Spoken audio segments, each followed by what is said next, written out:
माँ कैकेयी ने जिस समय राम को 14 वर्ष का वनवास मांगा, दशरथ जी ने हाथ जोड़कर खड़े हो गए। दशरथ ने कहा कि महारानी कैकेयी, तुम राम को 14 वर्ष का वनवास मांग रही हो, तुमने विचार किया है मेरे राम के कितने अवतार हुए, इतने अवतार हुए, लेकिन किसी भी अवतार में राम को विवाह का सुख नहीं मिला।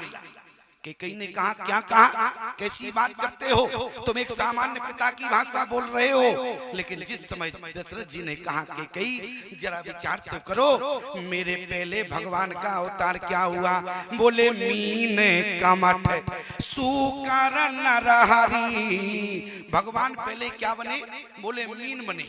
अच्छा, जब भगवान का मछली बने तो भगवान का विवाह हुआ क्या?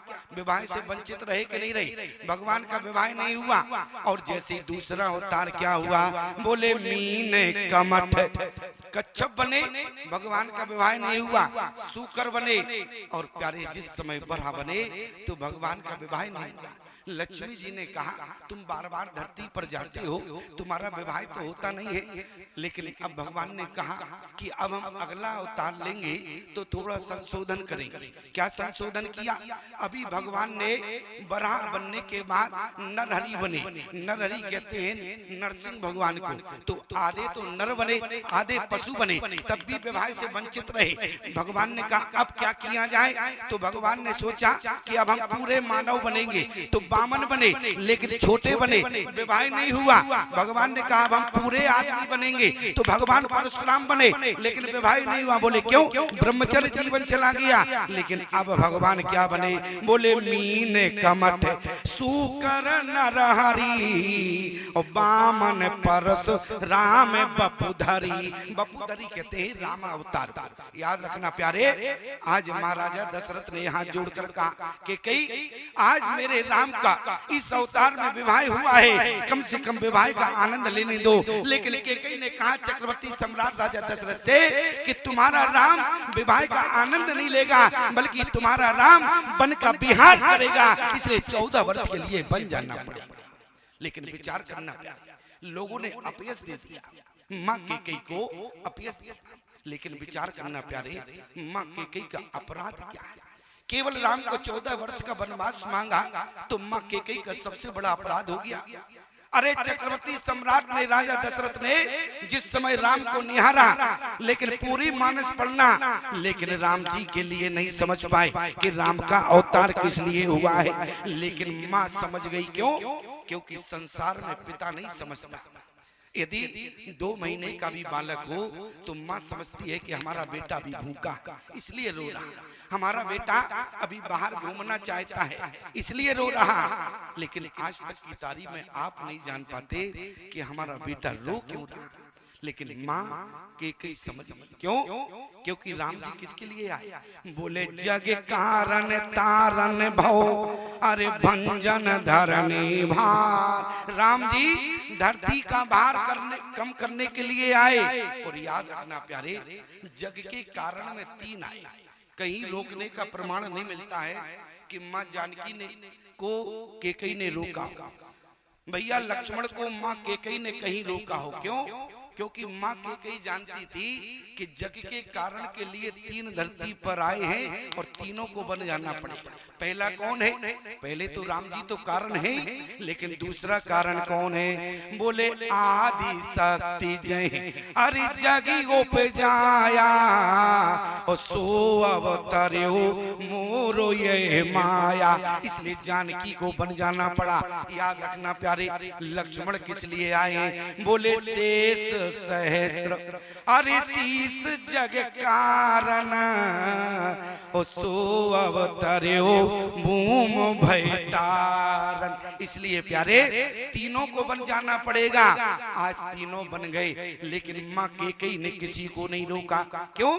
क्योंकि माँ कैकेयी जानती थी कि तीनों जग के कारण के लिए आए हैं और तीनों नहीं जाएंगे तो क्या होगा।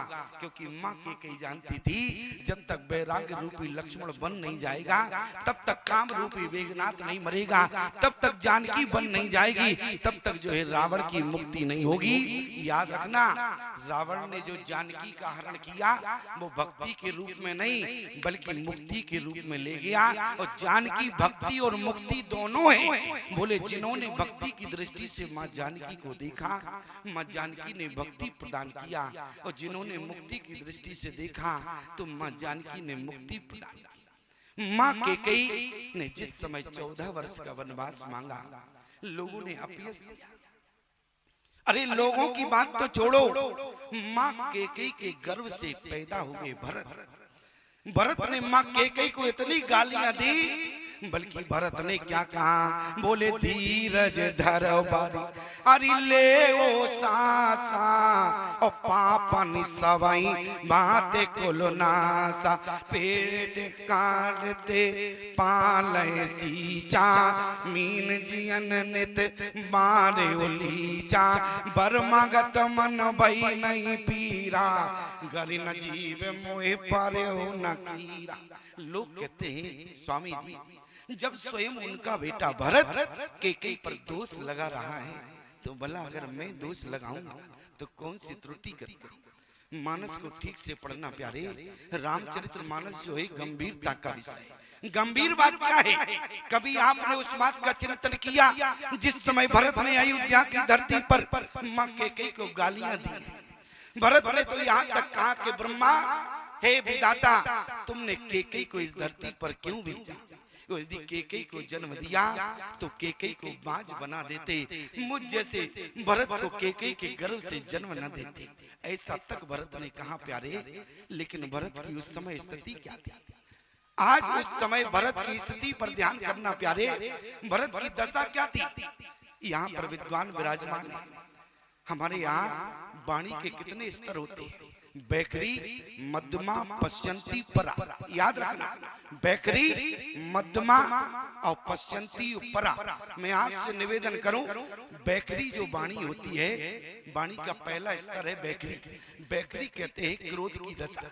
क्रोध में जब व्यक्ति होता है तो केवल वाणी का विषय होता है। एक उदाहरण देंगे, 2 मिनट में समझना। बैकरी वाणी में क्रोध का विषय है। मैं आपसे निवेदन करूं, जब आप कभी अपने नाती को गाली देते हो, जब बहुत क्रोध में होते हो, या नाती पर जब क्रोध आता है, जब कभी आप क्रोध में गाली देते हो, तो ईमानदारी से बताना आपकी गाली क्या होती है? आप कहते हो गधे के नाती, क्रोध में। लेकिन कभी विचार किया आपने? आपने कहा गधे के नाती, लेकिन कभी विचार किया कि बाप को गाली दे रहे हो कि बेटे को, नाती को गाली? क्यों? उस समय तुम क्रोध में हो, और क्रोध में व्यक्ति का विवेक शून्य होता है। भरत जी अयोध्या में क्रोध में है, इसलिए विवेक शून्य है, पानी का विषय है। लेकिन शीतलता का विषय कहाँ है? जिस समय भरद्वाज मुनि ने कहा, तो भरत ने क्या कहा? बोले मोहे न माते कर तब पर सोचू, नहीं दुख जग जिए जाने पोचू। भरत ने भी अपनी माँ कैकेयी को दोषी नहीं माना प्यारे। जरा विचार करना, आज हम और आप माँ कैकेयी पर दोष लगाते हैं तो परमात्मा की नजर में हम सबसे बड़े उसके अपराधी हुआ करते हैं। आज भरत ने भी प्रयाग की धरती पर भरद्वाज से यही कहा, बोले मोहे न माते करी तब पर सोचो, ओ नहीं दुख जग जिए जान पोचो। ये दुख दाय, फिर दुख किस बात का है? बोले ये दुख दाय, अरे दायर से छाती, और भूख न बासर नींद न राती। क्यों? क्योंकि राम लखन सिए बिन पग पनाही, कर्म निवेश फिरे बन बनाही। इसलिए आज मुझे दुख इस बात का है कि राम, मेरे भैया लक्ष्मण, माँ जानकी बिना पादुका के आज नंगे पैर वन में भटक रहे हैं। भरत को इस बात का दुख रहा प्यारे। लेकिन भरत ने माँ कैकेयी पर दोष नहीं दिया। क्यों? माँ कैकेयी साधारण नहीं है। माँ क्या है? माँ के आंचल ने हर युग में भगवान को भी पाला है। माँ के चरणों में जन्नत है, हरि गिरिजा और शिवाला है। माहिम गिर जैसी ऊंचाई, माँ सागर जैसी गहरा। संसार में जितनी खुशियां हैं, माँ के आंचल से आई हैं। माँ के कई ना होती प्यारे तो ईमानदारी से बताओ समाज में राम कथा नहीं होती। माँ साधारण नहीं होती प्यारे, लेकिन आज तक किसी ने उस माँ को नहीं समझा। आज लोगों ने उस माँ को दोष दिया, जबकि लक्ष्मण की माँ के लिए क्या कहा, बल्कि पुत्रवती जुवती जग सोई और रघुपति भगत जहाँ से सोते हो। यदि उसकी माँ बड़भागी है, उसकी माँ धन्य है जो प्यारे राम का सेवक हो या जो राम का भजन करे प्यारे, उसकी माँ बड़भागी है। तो जरा विचार करना, जिसके बेटे का भजन स्वयं परमात्मा करते हो वो माँ कितनी धन्य होगी। कभी कल्पना किया? जग जप राम हरि राम जप जेहि। माँ के कई साधारण नहीं है प्यारे, माँ को समझना बड़ा मुश्किल की बात। माँ आंगन की तुलसी जैसी पावन बरगद की छाया है। माँ वेद ऋचाओं की गरिमा, माँ काब की काया है। माँ परिवारों का संगम है, माँ रिश्तों की गहराई है। संसार में जितनी खुशियां हैं माँ के आंचल से आई। माँ प्यारे, माँ के साथ जीवन में कभी त्रुटिपूर्ण बात मत करना। माँ को समझने के लिए, अरे जिस माँ ने जीवन भर तुम्हारा लालन पालन किया, लेकिन विचार करना, आज जब बेटे का जन्मदिन होता है तो बेटा किसी शिवालय में नारियल फोड़ने जाता है। आज जब तुम्हारा जन्मदिन होता है तो तुम किसी भवानी के मंदिर में जाते हो। याद रखना प्यारे, मैं आपसे एक निवेदन करूं, जिस दिन आपका जन्मदिन हो उस दिन भगवान के मंदिर में नहीं बल्कि उस जननी के चरण धोकर तुम्हें पान करना चाहिए कि धन्य हो माँ, आज तुम्हारी सेवा से आज तुम्हारा बेटा इतना बड़ा। आज किसके यहाँ धन्यवाद देने जाते हो? शिवालय में, जबकि शंकर भगवान को धन्यवाद देने की क्या आवश्यकता है?